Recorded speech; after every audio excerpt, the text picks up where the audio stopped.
High, আসসালামু আলাইকুম। আজকে আমি পাঙ্গাস মাছ ভাজি করব। পাঙ্গাস মাছ আগে থেকে কেটে সুন্দর করে ধুয়ে পরিষ্কার করে ম্যারিনেট করে রেখেছিলাম। এখন আমি সেটা ভাজি করব। তার জন্য চুলাতে একটি কড়াই দিলাম। কড়াইয়ে পানি যখন শুকিয়ে আসবে তখন আমি সয়াবিন তেল দিয়ে দেব। যখন সয়াবিন তেল একটু তাপ হয়ে আসবে, একটু গরম হবে, তখন আমি একে একে পাঙ্গাস মাছগুলো দিয়ে দেব।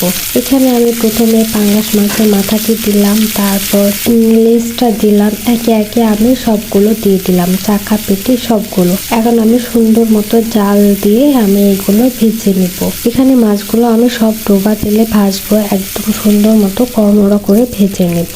মাছগুলো তো অনেক বড় সাইজের, তাই আমার হাতে ধরতে ছিল না। তার জন্য এখানে আমি চিমটার মতো নিয়েছিলাম, সেটা দিয়ে একে একে আমি মাছগুলো কড়াইতে দিয়ে দিচ্ছি, আবার সেটা দিয়েও ভেজে নিচ্ছি। তারপর দেখতেছি যে না, ওটা দিয়ে হচ্ছে না, তখন আমি একটা চামচ ব্যবহার করলাম। তারপর ওইটা দিয়ে একে একে মাছ ওঠানোর চেষ্টা করতেছি ভাজি করার পর, তাও দেখতেছি ভালোভাবে উঠতেছে না। তখন আমি এখানে একটি চামচ ব্যবহার করে মাছগুলো কড়াই থেকে নেমে নিলাম। এ তো আমার হচ্ছে মাছ ঠিকঠাক ভাজা শেষ।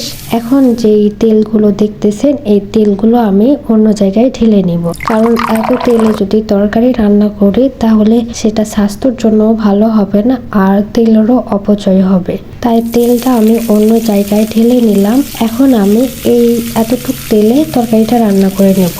তরকারি রান্না করার জন্য এখানে আমি প্রথমে পেঁয়াজ দিলাম, তেজপাতা দিলাম, গোলমরিচ দিলাম, তারপর এলাচ দিলাম, দারচিনি দিয়ে সুন্দর মতো কষিয়ে নিয়ে নিলাম। তারপর আমি এখানে পানি দিলাম, তারপরে লবণ, হলুদ, মরিচ সবকিছু গুঁড়ো দিয়ে দিলাম। তারপর সুন্দর মতো পানি দিয়ে কষিয়ে নিচ্ছি, একটু নাড়াচাড়া দিলাম, তারপর ঢাকনা দিয়ে আবার ঢেকে দিলাম। যখন বলক উঠিয়ে আসবে তখন আমি তরকারি দিয়ে দিব। আর হ্যাঁ, এখানে আমি আগে টমেটো দিয়েছি। এখানে আমি শসার তরকারি রান্না করব। তার জন্য আমি শসা সুন্দর মতো কিউব করে কেটে ধুয়ে বেছে রেখে দিয়েছি। এখন আমি এইটা দিয়ে দিব। তারপর কিছু টমেটো দিলাম, তারপর পেঁয়াজ দিলাম, দিয়ে সুন্দর মতো নেড়ে চেড়ে দিচ্ছি। তারপর ঢাকনা দিয়ে ঢেকে দিলাম। এরপরে যখন তরকারিটা আমার কষানো হয়ে যাবে তখন আমি এখানে পানি দিয়ে দিব। এখানে আমি নর্মাল পানি দিইনি, কিছুটা বয়েল করে নিয়েছি পানি, সেই পানিটা এখানে দিয়ে দিচ্ছি। যদি এখানে গরম পানি দিই তাহলে তরকারি বলকটা খুব সহজেই আসবে আর তরকারিটাও চটপট রান্না হয়ে যাবে। তাই আমি এখানে গরম পানি দিয়েছি। তারপর কিছু পরিমাণ কাঁচামরিচ দিলাম। যখন তরকারিটা ভালোভাবে বলক উঠে যাবে তখন আমি এই ভাজা পাঙ্গাস মাছগুলো একে একে দিয়ে দেব। এখানে আমি সবগুলো মাছ দেব, চাকা, কাল্লা, ফিসা, পেটি সবগুলো মাছ দেব।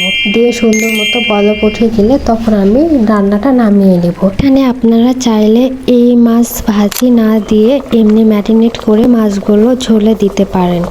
এভাবে দেখি অনেকেই রান্না করে, কিন্তু আমরা এভাবে খেতে পারি না, তাই মাছটা ভাজি করে তারপর রান্না করি। আপনারা যদি খেতে পারেন তাহলে ম্যারিনেট করা একদম ডিরেক্ট মাছটা ঝোলে দিয়ে দিবেন, তাহলেও মজা হবে। আপনাদের সঙ্গে কথা বলতে বলতে আমার রান্না শেষ। এই রান্নার ভিডিওটি কেমন লেগেছে আপনাদের কাছে জানাবেন। দেখা হবে পরের ভিডিওতে। টাটা।